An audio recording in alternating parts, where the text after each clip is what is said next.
Can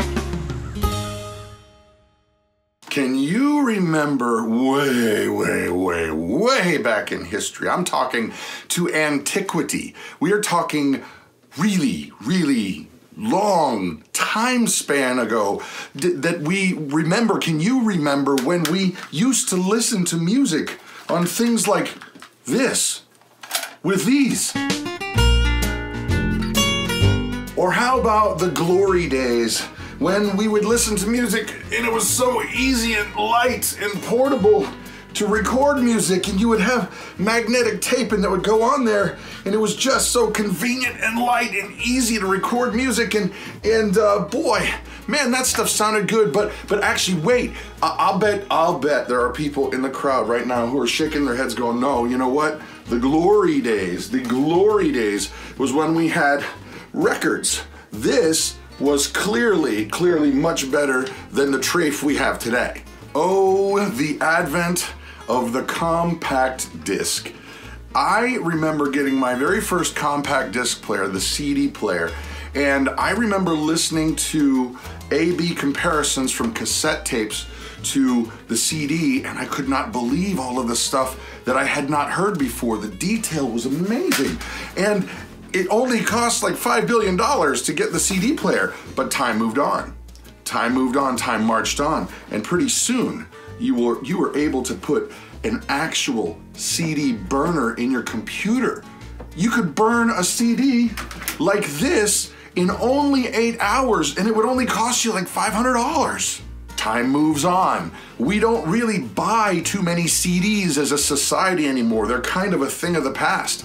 We download music onto our phones. We get it through our computer. You could put them on memory sticks and memory chips, and you can fit thousands upon thousands of pieces of music on something that's portable and light and is just super convenient. Well, there is a debate as to whether these new songs, these MP3s, the actual music, whether it's quality or garbage, and that's not for today. I go with garbage. However, it's convenient.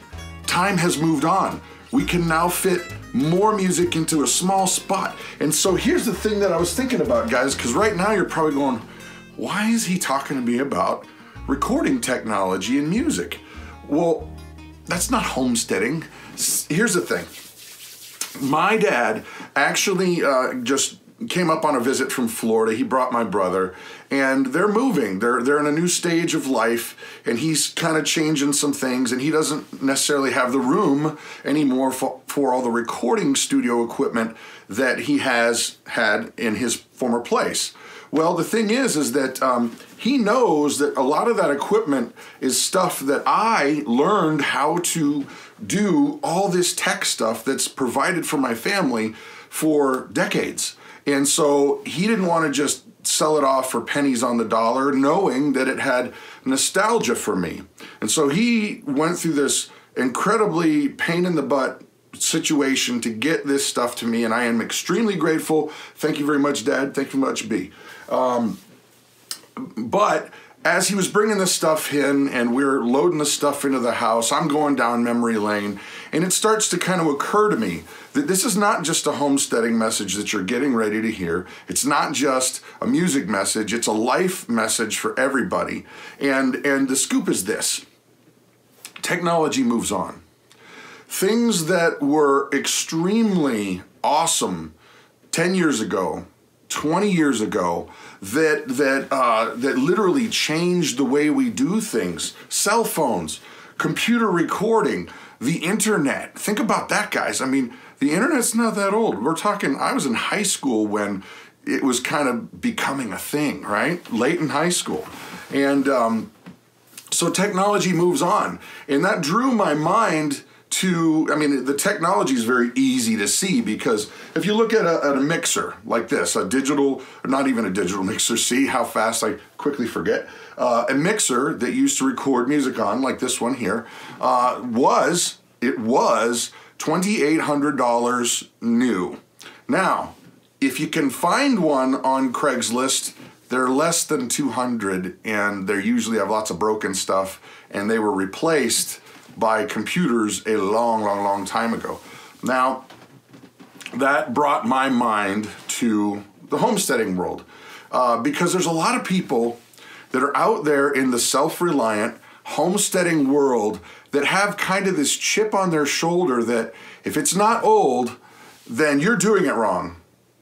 And I'm like, wait a minute, hold on. Are we not better for having things like, oh, I don't know, shovels and tractors and ways of machinery to help us do things? Is it bad if you have a nice new tractor, or are you you're only really gonna be a good self-reliant person or homesteader if you only ever do anything with your literal hands and your claws and like a shovel and a spade, and that's that?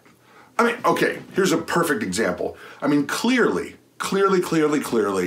the old ways are very illustrated in this next little snippet. I mean, honestly, why wouldn't you want to be out cutting acres and acres of grass with one of these? I mean, those silly people with their lawn tractors and their mechanical devices, I mean, this is truly, clearly a much better way to cut grass. I mean, that speaks for itself, right? I mean, anybody would want to be out cutting acres of grass with a scythe instead of a lawn tractor. I mean, of course not. That's absolutely silly. Now, is that to say that all things that are old are bad, or all things that are new are good? And the answer is absolutely not. This is now getting to the point that I want to try to make. When you become a self-reliant person and you start learning how to do things that you've not learned how to do before, like making butter. That silly video we made the other day where we had the butter churn and we're churning the butter and it's not taking, it's taking really long time, and then we start using the immersion blender, and that doesn't really work well.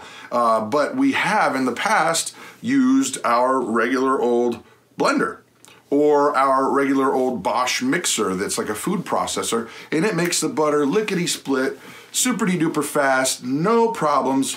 However, you can make butter by even just sticking like a little pebble in a mason jar, or even just shaking a mason jar with the cream in there, and eventually you're gonna have butter.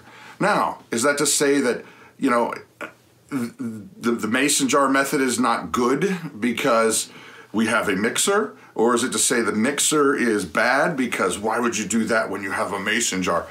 I think the reality is this: we need to find balance. That's where I'm really going with this.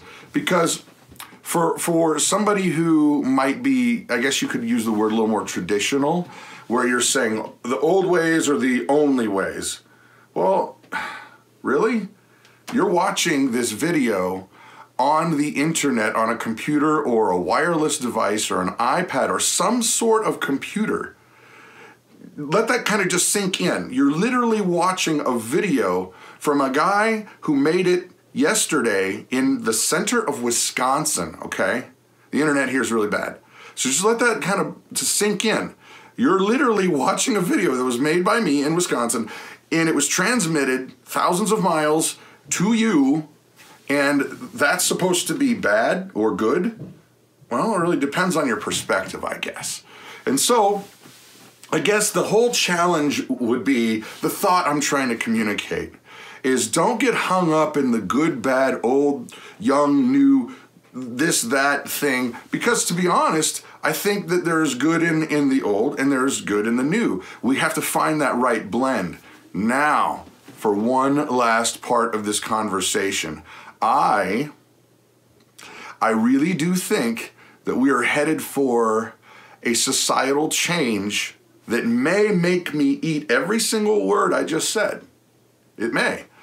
The reason being, guys, I don't know if you've noticed, but technology is moving faster and faster and faster. Changes are happening way faster than they did in the past. It's like kind of like a hockey stick graph at some point. Like, it used to go along and there was change and it would come up, and then all of a sudden mechanization happened, and now robots happened, and computing happened, and now it's like, instead of going like this, it's going like this, and it keeps going up. They say that Murphy's law on computing power, the actual computational cycles of machines doubles every 18 months. Let that sink in. I mean, the internet, you know, as publicly used is probably only like, what, 30 years old in terms of general public having access to it. 30 years. Think about how far we've come in that short amount of distance, and then measure back 30 years before then, okay? And think about how slowly technology ramped up, and now it's going boom. And what do you think is going to happen in the near future? Oof, I'm not sure. I'm excited to see what's going to happen, to be honest. Old ways may be absolutely antiquated to the point where nobody even thinks about doing it because everything is so much easier. Or what if there's like this rift of people that are so technologically advanced that they don't even want to deal or even communicate with people who are not at their, quote, level? And I throw up the air quotes for a reason. Now, if that happens, or rather probably when that happens, I don't know where I'll go. I don't know which side I would be on. Would it be, you know, easier to let the Roomba robot go out and till your garden, or would you rather have that satisfaction of fingers in the dirt? I'm going with fingers in the dirt, you know, having that connection happen. What are your thoughts, guys? I mean, it's easy to see that technology is going fast. Whether it's old is good, new is better, that's really up to, I guess, you. I personally am trying to find that balance of what is good versus, I don't know, I don't even know how to put it. Finding that right balance of saying, this is right for me, even though that way over there is way easier. I find satisfaction in doing this myself and plowing and tilling and doing all that stuff. So where do you sit with all this? I don't know where we're going to go. What are your thoughts? Is it going to be crazy land here in 10 years? Would we even be doing YouTube in 10 years? I don't know. Thoughts down below. I'm Brad with the Big Family Homestead, and you guys have an amazing day.